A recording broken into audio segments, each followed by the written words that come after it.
خداوند کے زندہ کلام میں سے پیدائش کی کتاب اس کا 8واں باب۔ پھر خدا نے نوح کو اور کل جانداروں اور کل چوپایوں کو جو اس کے ساتھ کشتی میں تھے یاد کیا، اور خدا نے زمین پر ایک ہوا چلائی اور پانی رک گیا، اور سمندر کے سوتے اور آسمان کے دریچے بند کیے گئے، اور آسمان سے جو بارش ہو رہی تھی تھم گئی،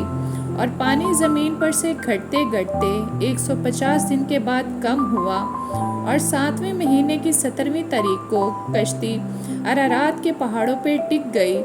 اور پانی 10ویں مہینے تک برابر گھٹتا رہا، اور 10ویں مہینے کی پہلی تاریخ کو پہاڑوں کی چوٹیاں نظر آئیں۔ اور 40 دن کے بعد یوں ہوا کہ نوح نے کشتی کی کھڑکی جو اس نے بنائی تھی کھولی،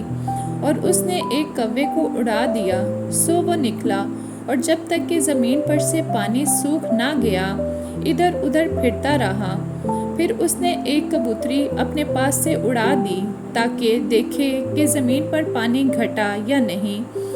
پر کبوتری نے پنجہ ٹیکنے کی جگہ نہ پائی، اور اس کے پاس کشتی کو لوٹ آئی کیونکہ تمام روئے زمین پر پانی تھا۔ تب اس نے ہاتھ بڑھا کر اسے لے لیا اور اپنے پاس کشتی میں رکھا، اور 7 دن ٹھہر کر اس نے اس کبوتری کو پھر کشتی سے اڑا دیا، اور وہ کبوتری شام کے وقت اس کے پاس لوٹ آئی، اور دیکھا تو زیتون کی ایک تازہ پتی اس کی چونچ میں تھی۔ تب نوح نے معلوم کیا کہ پانی زمین پر سے کم ہو گیا۔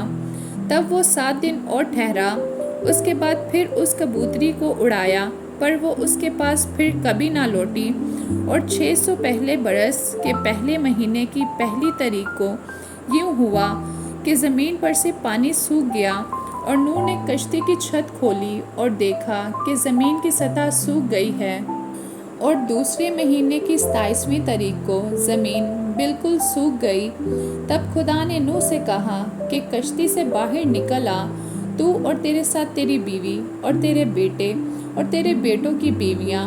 اور ان جانداروں کو بھی باہر نکال لا جو تیرے ساتھ ہیں، کیا پرندے، کیا چوپائے، کیا زمین کے رینگنے والے جاندار، تاکہ وہ زمین پر کثرت سے بچے دیں اور بارور ہوں اور زمین پر بڑھ جائیں۔ تب نوح اپنی بیوی اور اپنے بیٹوں اور اپنے بیٹوں کی بیویوں کے ساتھ باہر نکلا، اور سب جانور، سب رینگنے والے جاندار، سب پرندے اور سب جو زمین پر چلتے ہیں